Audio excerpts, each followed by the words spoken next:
Diabetes, un problema de salud pública a nivel mundial. En México actualmente es la tercera causa de muerte y una de las principales comorbilidades en pacientes con enfermedades crónico-degenerativas. La identificación temprana del daño progresivo que causa la diabetes a través de un abordaje multidisciplinario es una pieza clave para implementar una terapéutica efectiva y salvar la vida de muchos pacientes. Laboratorio Silanes trae para ti Diabetes, del paciente al experto, temporada 2. ¿Qué sigue? La dualidad de la pandemia. Existe un riesgo creciente de desarrollar COVID-19 severo en pacientes con diabetes y enfermedades cardiovasculares. Se ha atribuido durante este tiempo factores de riesgo cardiometabólicos, bases genéticas, desventajas sociales y de acceso adecuado a la atención médica. La probabilidad de hospitalización se ha evidenciado en un 38% para los pacientes mexicanos con diabetes y hasta de un 43% para los pacientes con diabetes y una o más comorbilidades, como obesidad, hipertensión, enfermedad cardiovascular y enfermedad renal crónica. Estos hallazgos pueden informar las estrategias de mitigación para las poblaciones con mayor riesgo de COVID-19 grave. Soy la doctora Ailín González Montiel, responsable médico del área de metabolismo del Laboratorio Silanes. Quiero darles la más cordial bienvenida a la segunda temporada de Diabetes del paciente al experto, programa destinado a impulsar la actualización médica y favorecer una práctica clínica de excelencia en voz de los expertos. En este primer capítulo tengo el gusto de contar con dos grandes médicos que nos hablarán sobre la dualidad de la pandemia. Agradezco profundamente al doctor Antonio Pose Reino, quien nos acompaña desde España. Él es médico internista, cuenta con un máster en hipertensión, es jefe del Servicio de Medicina Interna del Complejo Hospitalario Universitario y profesor de la Universidad de Santiago Compostela. Doctor Pose, bienvenido. Hola, bien hallados. Muchísimas gracias por haberme invitado, Ailín. Es para mí un placer estar con vosotros en esta reunión. Gracias. También nos acompaña el doctor Carlos Alberto Guízar Sánchez, quien es médico cardiólogo, especialista en insuficiencia cardíaca, cuenta con una alta especialidad en cardiología nuclear, actualmente es coordinador de la Clínica de Insuficiencia Cardíaca del Instituto Nacional de Cardiología y adscrito a la Unidad de Cuidados Intensivos Coronarios del Hospital Central Sur de Pemex en México. Doctor Guízar, bienvenido. Hola, ¿qué tal? Muy buen día a todos, amigos y colegas. Doctor Antonio, Ailín, muchas gracias por la invitación, un gusto estar aquí con ustedes. Doctores, actualmente la población mundial se divide en dos grandes grupos: los pacientes contagiados por COVID-19, los cuales pueden presentar o no antecedentes cardiometabólicos, y estos de manera previa o incluso secundarias a COVID-19. Y por otro lado estamos los pacientes que aún no hemos sido contagiados por COVID-19, pero que no sabemos la gravedad o el impacto con el cual SARS-CoV-2 atacará a nuestro organismo. Me gustaría que comenzáramos abordando las implicaciones del riesgo cardiometabólico y vulnerabilidad fisiopatológica en esta pandemia. Doctor Antonio, le cedo primero a usted la palabra. Pues sí, Ailín, muchas gracias. Yo me voy a centrar en el paciente diabético porque es un paciente de especial riesgo para las formas graves de la enfermedad de la COVID-19. Las personas con diabetes, si bien no tienen más probabilidad de contraer la enfermedad, sí que tienen la probabilidad de desarrollar formas más graves de la enfermedad. Bueno, esto no es extraño. En los pacientes diabéticos las infecciones son más frecuentes y las infecciones graves son más frecuentes que en la población general. En el caso del SARS-CoV-2, si bien la diabetes no incrementa el riesgo de infección, sí que, por tanto, puede empeorar el pronóstico de la enfermedad. Esto se observó en los primeros casos ya en China, se ha observado también en Italia y lo hemos observado también en España. Bien, ¿por qué? ¿Por qué los pacientes con diabetes realmente tienen mayor riesgo de infección? Bueno, sabemos que esto ocurre en general con las infecciones virales y la diabetes. Probablemente las fluctuaciones en los niveles de glucemia hagan que pueda progresar la carga viral o la carga vírica de una forma más importante que en pacientes no diabéticos. Por otro lado, el sistema inmunitario en los pacientes diabéticos está deteriorado, sobre todo en los pacientes diabéticos, muy especialmente en los diabéticos evolucionados. Por otro lado, la diabetes durante la enfermedad diabética se desarrolla también un estado proinflamatorio sistémico, y este estado proinflamatorio sistémico puede hacer también y desencadenar un estado hipercoagulante protrombótico que desencadena, que activa la cascada de la coagulación y que da lugar a las complicaciones tromboembólicas tan frecuentes como causas también de muerte en los pacientes con la COVID-19. ¿Cuál es la fisiopatología de la COVID-19? ¿Por qué la COVID-19 es tan grave o es más grave en los pacientes diabéticos? Bueno, realmente hay evidencias que tenemos a este momento y también hay extrapolaciones que tenemos de las infecciones previas con coronavirus, con virus del mismo grupo que el SARS-CoV-2. El SARS-CoV-2 se une al receptor del ECA2 en la célula huésped y, como saben, el ECA2 se expresa no solo en los pulmones, en el tracto respiratorio superior, sino que se expresa también en el corazón, también en el páncreas y en el riñón. Esto hace que esta enfermedad sea una enfermedad sistémica. El ECA2, por otro lado, tiene efectos protectores en respuesta a la inflamación. Bloquear el ECA2, disminuir los niveles de ECA2, va a hacer que se desencadene también que la respuesta inmunológica vaya a disminuir. Por otro lado, y esto es una estimación que se hace por paralelismo con el MERS-CoV, que se une a la célula huésped a través del receptor también de la dipeptidilpeptidasa 4. Esta dipeptidil es una glucoproteína transmembrana que se expresa en múltiples tejidos, entre ellos, por supuesto, en el pulmón, en el intestino, también en el riñón, en el hígado y en las células inmunes.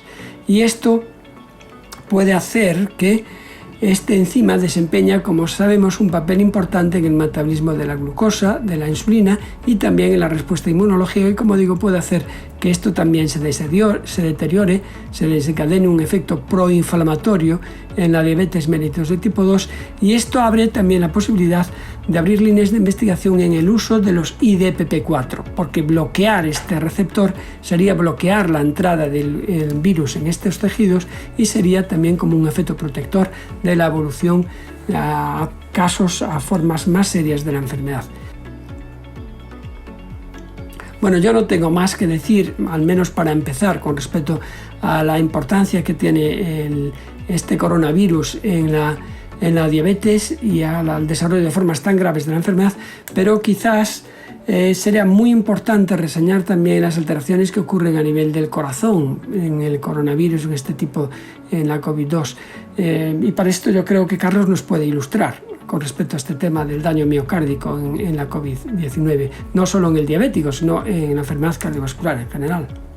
Sí, claro. Muchas gracias, doctor Antonio.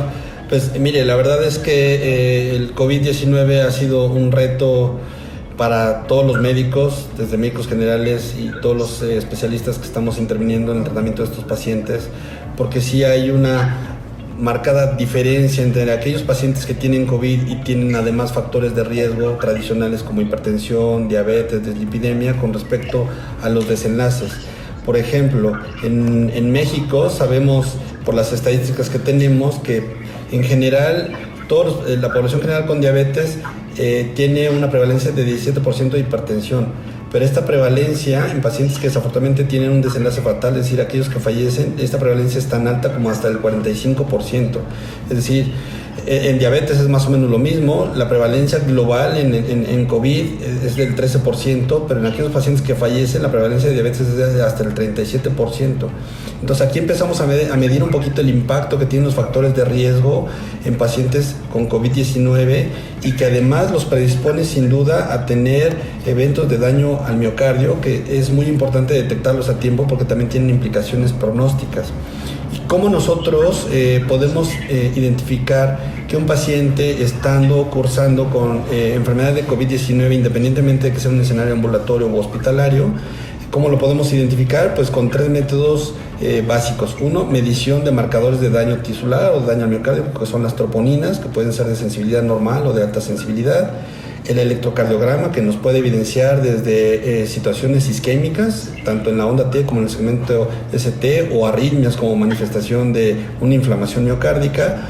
Y evidentemente el ecocardiograma, que es imprescindible para demostrar alteraciones de la movilidad agudas asociadas o incluso en aquellos pacientes con tromboembolia, que también es una complicación frecuente de estos pacientes con COVID, pues identificar datos indirectos de sobrecarga de daño al ventrículo derecho. ¿Cuál es el impacto de evidenciar el daño miocárdico? Pues aquí les presento una estadística. En general, todos los pacientes que cursan con COVID, se ha demostrado que hasta el 7.2% de los pacientes presentan un daño, evidencia de un daño miocárdico, que puede ser desde ligero hasta grave, evidenciado por alteraciones de lo que ya comentamos, troponinas, electrocardiogramas o ecocardiograma. Pero en pacientes que requieren atención más especializada porque tienen un deterioro más rápido y que terminan en una unidad de cuidados intensivos, hasta el 22% tienen evidencia de daño miocárdico. Si lo comparamos con los pacientes que sobreviven y no sobreviven al evento de COVID, pues vemos cómo el impacto del daño miocárdico también es muy importante. Aquellos pacientes sobrevivientes a COVID en realidad no tienen daño miocárdico, solamente el 1% se puede detectar algún tipo de daño tisular, y en aquellos pacientes que fallecen, hasta el 46% de estos pacientes se ha demostrado que tienen un cierto daño al miocardio. Y esto es tan importante como en esta gráfica que se publicó en una de las revistas internacionales más importantes, que es JAMA, en donde podemos ver que los pacientes con enfermedad cardiovascular subyacente representan un mayor o tienen un mayor riesgo de mortalidad si además se asocian a un daño miocárdico agudo durante el evento de COVID, ¿no? En esta gráfica podemos ver que aquellos pacientes que tienen mayor mortalidad son aquellos que tienen la combinación de una enfermedad cardiovascular subyacente, es decir, que hayan tenido ya un evento de miocardio previo, o que vengan con un corazón ya dilatado, o con una enfermedad valvular previo al evento de COVID. Además llega el COVID, hacen un daño miocárdico asociado a la enfermedad, y entonces esta combinación pues hace que el paciente tenga un mayor riesgo de desafortunadamente fallecer y que no tenga un buen curso, ¿no? Y bueno, hablando de los mecanismos potenciales, la verdad es que hay múltiples mecanismos. En realidad actualmente no se cuenta con un único mecanismo fisiopatológico subyacente al que se pueda atribuir el por qué un paciente puede desarrollar lesión miocárdica o no. Sin embargo, lo que sí sabemos es que documentar este daño mediante cuantificar los niveles plasmáticos de las troponinas, por ejemplo, se correlaciona de manera lineal con los niveles plasmáticos de proteína C reactiva de alta sensibilidad, y esto puede tener un link justo con un estado de daño miocárdico asociado a inflamación, etcétera. Pero quisiera comentarles, ¿me puedes dar la que sigue? Como sabemos, el daño miocárdico puede venir desde varios mecanismos, como alteraciones en la oferta de oxígeno contra la demanda, que en este caso está requiriendo nuestro corazón, que ya de por sí está en un escenario adverso por el COVID-19, eventos tromboembólicos agregados, que los más frecuentes en el caso de la circulación cardiopulmonar es a nivel de las arterias pulmonares, estados hiperadrenérgicos, microinfartos, el estar expuesto a una tormenta de citocinas por un estado inflamatorio importante al momento de estar cursando con el COVID-19, una invasión directa al tejido miocárdico por parte del SARS-CoV-2, respuestas autoinmunes, etc. Y todo esto va a generar que el corazón tenga un daño manifestado por infartos, fibrosis ventriculares, fibrosis atriales, remodelamiento, y que al final el fenotipo del daño miocárdico va a terminar siendo como una cardiomiopatía isquémica, una cardiomiopatía no isquémica.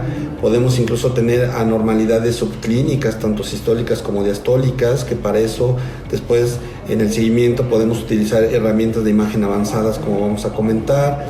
El paciente queda expuesto por todo este daño a eventos de arritmias, que pueden ser arritmias ventriculares y que lo expongan a eventos de muerte cardíaca súbita o eventos de fibrilación atrial. Doctores, como les comentaba, se ha mencionado una bidireccionalidad entre tener previamente antecedentes cardiometabólicos que compliquen la evolución de un paciente con COVID-19, pero también de las consecuencias que deja su paso SARS-CoV-2. ¿Qué bidireccionalidad encontramos en pacientes con diabetes, doctor Antonio? ¿Y cuál es el daño miocárdico encontrado en pacientes cardiometabólicos, doctor Guízar? Muy bien, Ailín. Lo cierto es que, como hemos visto hasta ahora, la COVID-19 es una enfermedad sistémica y la diabetes tiene una relación bidireccional con ella. Digo que es sistémica porque, como hemos visto, no solo afecta al pulmón, como sabíamos, afecta, y lo hemos visto claramente, al corazón, pero también afecta a otros órganos, afecta al hígado, afecta a los riñones, es decir, que es una infección claramente sistémica. Bueno, parece haber una relación, con respecto a tu pregunta, parece haber efectivamente una relación bidireccional entre lo que es la diabetes y la COVID-19. Por un lado, la diabetes es un factor de riesgo para el desarrollo de las formas más graves de la enfermedad, pero por otro lado, algún estudio sugiere que la COVID-19 puede favorecer el desarrollo de diabetes de nueva aparición, y esto es algo con lo que nos podemos encontrar en los próximos meses. Esto se ha visto desde en los primeros estudios en China, luego también en pacientes de Estados Unidos, y estamos empezando a ver también aquí en España. En realidad lo que sigue para nuestros pacientes recuperados con COVID y que en algún momento nosotros evidenciamos daño miocárdico, ya sea que sea un daño miocárdico que clínicamente se haya manifestado de manera leve o que haya comprometido el estado hemodinámico del paciente, pues sabemos por encuestas nacionales e internacionales en el seguimiento de pacientes durante una pandemia pasada por SARS-CoV-1 que hasta el 44% de los pacientes quedaron con alteraciones del sistema cardiovascular. De ahí que actualmente es muy importante o será muy importante el seguimiento de los pacientes sobrevivientes de COVID, independientemente que hayan tenido que estar en un escenario ambulatorio o un escenario hospitalario, el seguimiento de estos pacientes para detectar posible daño miocárdico residual y dar el tratamiento correspondiente de acuerdo a lo que se está normando de manera internacional. Doctores, las recomendaciones son esenciales. Hemos recalcado la importancia de un abordaje preventivo y multidisciplinario. Para concluir, abordaremos el contexto actual. ¿Cuáles serían los pilares a precisar a los médicos de primer contacto y especialistas sobre los pacientes que presentan alteraciones cardiometabólicas y de los que aún no se han evidenciado alteraciones? Bueno, Aileen, está claro que lo más importante para el paciente diabético es tener un control óptimo. Todas las sociedades científicas coinciden en este punto. El control óptimo de la diabetes y de la enfermedad cardiovascular y de las comorbilidades vasculares cuando están asociadas a la diabetes es fundamental. Control glucémico óptimo, por supuesto evitando las hipoglucemias, monitorizando los signos de hiperglucemia y luego la adherencia a la medicación. Desde el principio que apareció la pandemia de la COVID-19 se planteó la utilidad e incluso el beneficio o el riesgo de bloquear el sistema renina-angiotensina, precisamente porque la entrada del virus era a través de los receptores del ECA2.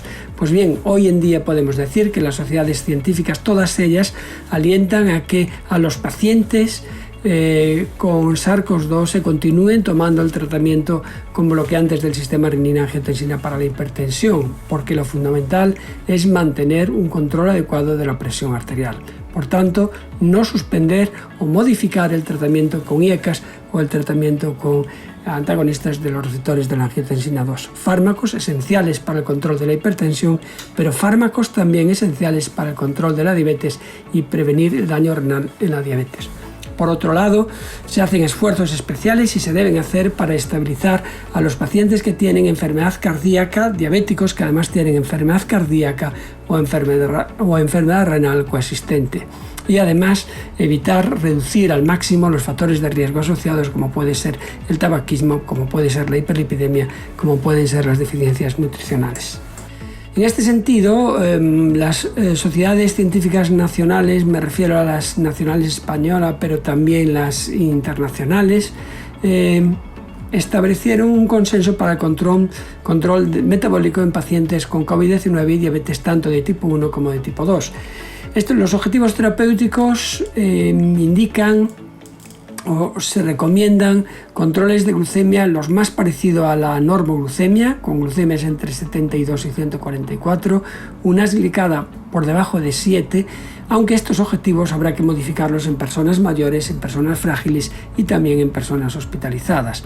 En atención primaria es clave para la prevención de las infecciones en la diabetes, sensibilizar a las personas con diabetes sobre el óptimo control metabólico, mejorar la terapia actual si se requiere mejorarla y precaución con la interrupción prematura de la terapia establecida. No interrumpir la medicación de la diabetes o de la hipertensión aunque los pacientes enfermen por la COVID-19, salvo que sea necesario. Una vez en el hospital, los pacientes habrá que monitorizar las glucemias y en la mayoría de los casos dejaremos solo el tratamiento con insulina, pero posteriormente se va a poder reiniciar el resto del tratamiento que venía tomando el paciente hasta el momento del ingreso. En cuanto al uso concreto de fármacos antidiabéticos y la COVID-19, también las sociedades científicas se han posicionado en cuanto al uso de algún grupo farmacológico, como es el caso de los ISGLT2. Los ISGLT2 sabemos que son fármacos muy útiles en el manejo de la diabetes, muy útiles para la prevención del daño renal, muy útiles para la prevención del daño cardiovascular, pero sin embargo en situaciones de riesgo de deshidratación o de cetoacidosis diabética se debe suspender este tratamiento. Y este es el caso del paciente con enfermedad por coronavirus 19, por la COVID-19, que tiene una enfermedad grave que precisa ingreso. En este caso, evitar la terapia también durante la enfermedad respiratoria por la hipoxemia que puede desencadenar acidosis, y además exigiría un control estricto de la función renal. En cuanto a los IDPP4, diremos que estos fármacos son muy bien tolerados, tienen una gran ventaja que no producen hipoglucemias, tienen un riesgo muy bajo de hipoglucemias, y que en pacientes no críticos en la actualidad no hay ninguna evidencia que sugiera que debemos suspender, que debemos discontinuar este tratamiento. Incluso, como hemos visto, hasta podrían tener una cierta acción inmunomoduladora que podría aportar beneficios a estos pacientes. En cuanto a la metformina, igualmente que en el caso de los ISGLT2, pero en este caso por riesgo de acidosis láctica, deberíamos de suspenderla en los pacientes que ingresan al hospital, en los pacientes inestables, porque además requeriría un control, una monitorización de la función renal, y en estos pacientes fácilmente cuando ingresan en planta y sobre todo en la UCI se puede deteriorar su función renal. Igualmente los agonistas GLP-1, también en situaciones donde el paciente ya tiene anorexia y pérdida de apetito, los agonistas GLP-1 no tienen mucho sitio, y la insulina, que no debe ser interrumpida en ningún caso y que en pacientes críticos va a ser probablemente el manejo, el tratamiento fundamental para el control de la diabetes en esta situación. Por último, una palabra sobre la terapia con dexametasona. La dexametasona se ha visto que reduce la mortalidad en las personas con la COVID-19 que requieren ventilación o oxigenoterapia, pero también sabemos desde hace tiempo que aumenta la resistencia insulínica, por tanto que altera el metabolismo de la glucosa y que puede desencadenar diabetes esteroidea o descompensación de la diabetes ya presente, y por tanto precipitar situaciones de hiperglucemia, incluso de cetoacidosis. Entonces, en estas personas con diabetes debemos monitorizar la glucemia en las personas que vamos a tratar con dexametasona, evitar niveles de glucemia por encima de 180 porque se han relacionado con una mayor mortalidad, y como saben, la dosis recomendada puede ser de dosis baja, entre comillas, de dexametasona de 6 miligramos hasta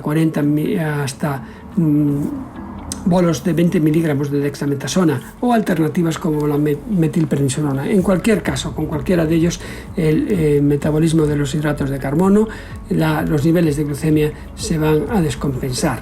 Y en este sentido es importante, y las sociedades científicas han posicionado publicando una serie de guías para un adecuado manejo de la monitorización de la glucemia en los pacientes con la COVID-19 que están tratados con corticoides. Finalmente, y para finalizar esta parte del riesgo que tienen los pacientes diabéticos de adquirir una enfermedad grave cuando se contagian por el SARS-CoV-2, decir que la COVID-19 es una enfermedad sistémica, como hemos visto, que no solo afecta al pulmón, que no solo produce importante insuficiencia respiratoria, sino que, como hemos visto, afecta al corazón. En los diabéticos produce en muchos casos enfermedades graves, muy especialmente en los diabéticos que tienen enfermedad cardiovascular, que con la diabetes parece que hay una relación bidireccional con ella, que aumenta su gravedad, especialmente cuando la diabetes se asocia a enfermedad cardiovascular, a comorbilidades cardiovasculares, y simplemente terminar diciendo que es necesario un buen control metabólico y vascular para mejorar el pronóstico de estos pacientes y evitar un desenlace fatal. Sí, claro.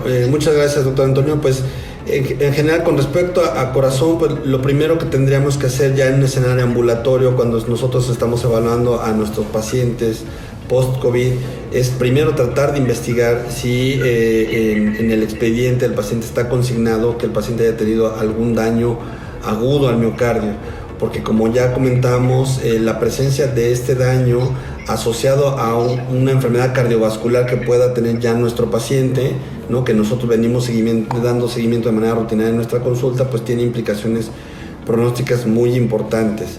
Entonces, el algoritmo que actualmente se propone es que, bueno, como ya comentábamos, en el evento agudo, cuando el paciente está cursando con el COVID-19, pues primero hay que tratar de evidenciar si es que el paciente tiene un daño miocárdico con niveles de troponinas o péptidos natriuréticos, y en caso de que los tenga, tratar de saber qué tipo de daño está teniendo el paciente, si es con un infarto al miocardio, con elevación del ST, sobre todo porque ahí evidentemente lo que hay que hacer es pasar al paciente a reperfusión con todos los protocolos que hay actualmente en los servicios de hemodinámica para pacientes con COVID, pero la estrategia sigue siendo la misma, una estrategia invasiva para tratar de reperfundir la arteria.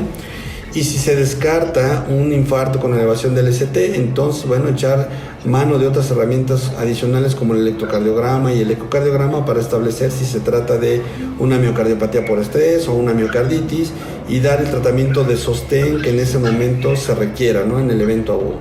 Ya cuando el paciente pasa al evento o a la fase crónica o convaleciente en los siguientes 2 o 6 meses, ya en la recuperación, pues el seguimiento será muy importante con electrocardiograma para ver si el paciente tiene algún cambio con respecto a lo que veíamos en sus electrocardiogramas previos, es decir, datos de crecimiento ventricular, alguna arritmia de novo.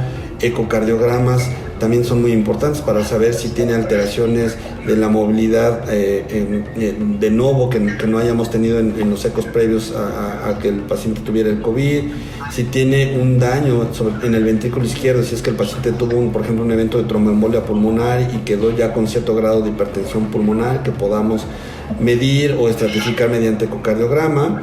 Y evidentemente, como ya comentaba el doctor Antonio, el tratamiento de los factores de riesgo de manera crónica se vuelve todavía muchísimo más importante. Llevar al paciente hipertenso a metas, como se ha establecido en los consensos nacionales e internacionales, en donde la mayoría de los pacientes tendrán que estar con una presión por abajo de 130-80, pero que tampoco pasemos un estado de control tan estricto, llevando al paciente a una presión sistólica menor de 120.